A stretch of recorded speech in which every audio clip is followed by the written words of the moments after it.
Bonjour à tous. Aujourd'hui, je suis là pour témoigner. Je m'appelle Philippe et je voudrais vous parler de mon chemin de conversion. Je suis passé du matérialisme au burn-out à Jésus. Donc tout d'abord, j'ai grandi en France, dans une famille chrétienne. Donc j'étais déjà dans une culture voilà, où il y avait la religion chrétienne. Et j'ai vécu vraiment dans la sécurité financière.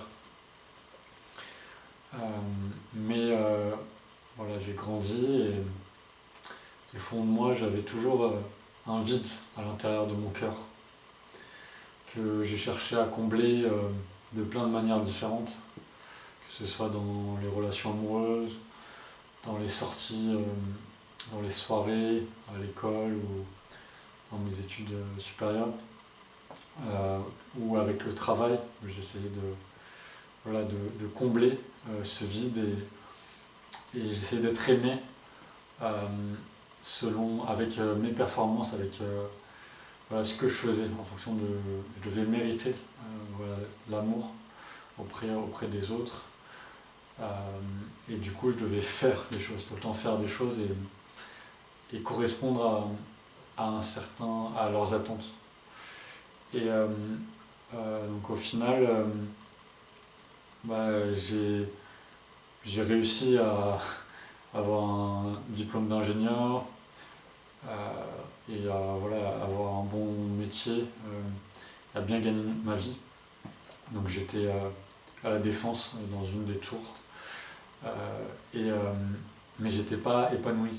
En fait, j'étais à Paris, donc métro, boulot, dodo. Et ça continuait. Et ce vide à l'intérieur, il était de plus en plus pesant. Et donc pendant le Covid, j'ai eu une sorte de déclic où j'ai senti une forme d'amour à l'intérieur de mon ventre et je ne savais pas ce que c'était. Et depuis, en fait, ma vie, elle a complètement changé. Et je m'étais intéressé avant au développement personnel, puis à la spiritualité. Et puis, en fait, dans ce moment de grand désespoir, j'ai ressenti une joie qui était inexplicable. Et qui aujourd'hui est pour moi la présence de Dieu. Donc en fait c'est cet amour de Dieu, c'est seulement cet amour de Dieu qui peut remplir ce vide dans mon cœur.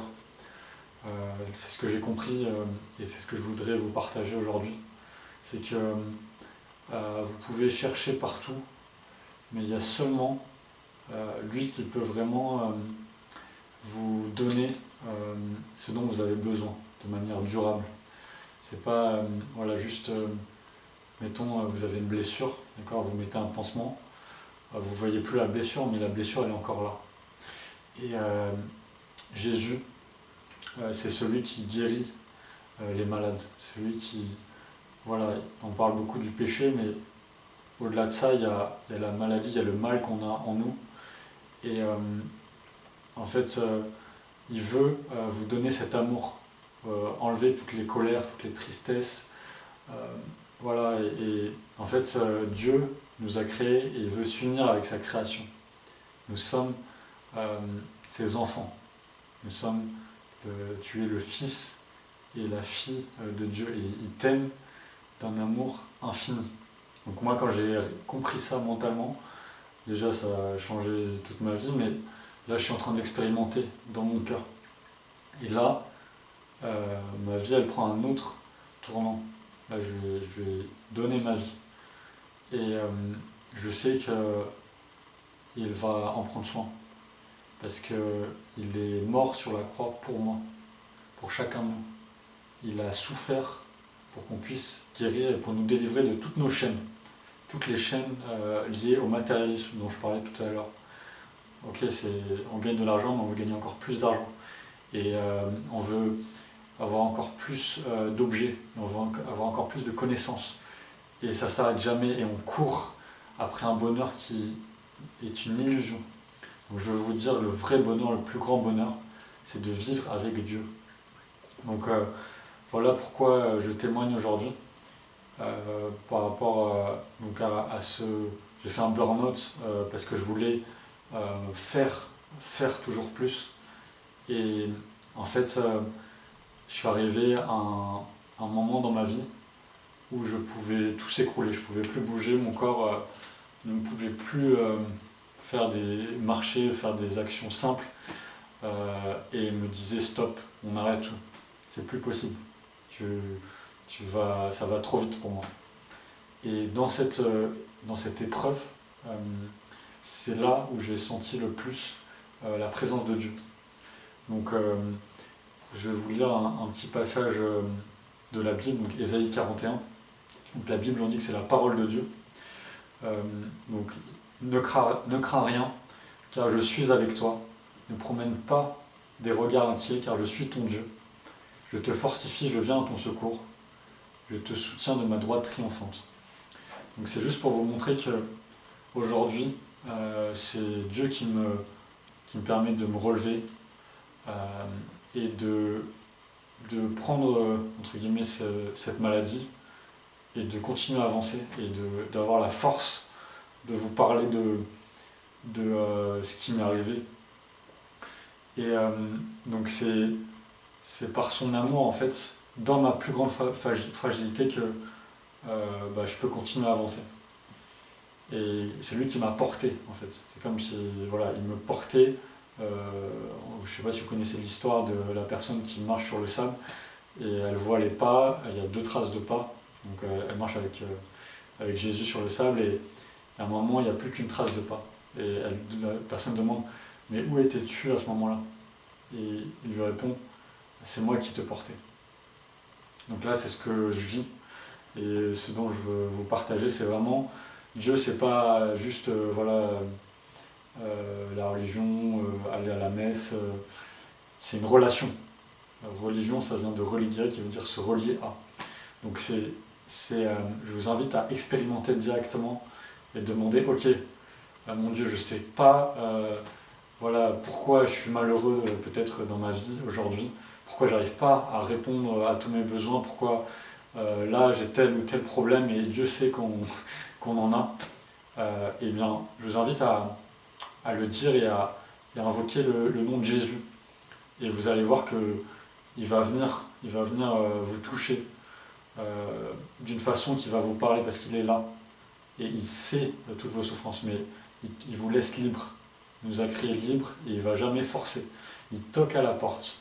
Mais est-ce que vous allez lui ouvrir? Ça vous appartient. Et moi, je lui ai ouvert grand la porte. Et c'est la meilleure décision que j'ai faite dans ma vie parce que, quelles que soient les épreuves, les circonstances, je sais qu'il est là et qu'il ne m'abandonnera jamais comme on vient de le lire. Voilà, nous sommes tous des êtres d'amour et nous avons besoin d'amour, mais pour pouvoir en donner, on a besoin d'être rempli de cet amour. Donc aujourd'hui, je sens qu'il me remplit et il veut remplir chacun de nous. C'est comme une source d'eau vive et nous on est comme des vases, des vases d'argile plus ou moins cassés, mais il veut nous réparer comme un potier, et il veut nous remplir. Donc est-ce que vous voulez recevoir l'amour de Dieu? Et si c'est non, pourquoi? Qu'est-ce qu'il y a comme couche, qu'est-ce qu'il y a comme blessure que vous gardez? Qu'est-ce qu'il y a comme pardon que vous n'avez pas donné? Qu'est-ce qui vous bloque? Pourquoi votre cœur il est fermé? Et tout ça, confiez-le lui dans la prière. Et je vous assure qu'il va vous en libérer parce que c'est sa volonté. Il veut que vous soyez libre, il ne veut pas vous enfermer. Donc je vous invite vraiment à essayer. Et voilà, j'ai beaucoup cherché aussi ailleurs dans la spiritualité, notamment dans ce qu'on appelle le New Age, sans le savoir. Et en fait, je me suis rendu compte que je cherchais à être toujours mieux. Et donc j'étais jamais assez. Et donc je repartais dans une course, mais cette fois-ci au niveau spirituel. Et en fait, c'était de la fausse lumière. Parce que la seule vraie lumière, c'est celle de Jésus-Christ, qui est Dieu qui s'est fait homme, afin que nous, êtres humains, hommes, on puisse devenir Dieu. Voilà. Donc je vous invite vraiment à trouver la vérité et et juste à entendre ce message-là et à le recevoir, à le méditer et à vraiment juste vous ouvrir à la grâce. Parce que la grâce, elle est plus grande que tous vos péchés. La grâce, elle est plus grande que tous vos problèmes, elle est plus grande que la maladie. Et, et Dieu vous aime comme son enfant, avec tendresse. Donc je vous invite à lui demander de changer son image, l'image que vous avez de lui, lui demander de le voir tel qu'il est et lui demander de vous montrer comment il vous voit. Voilà, je vous dis à bientôt, soyez bénis, que Dieu vous garde dans votre vie et prenne soin de vous. Amen.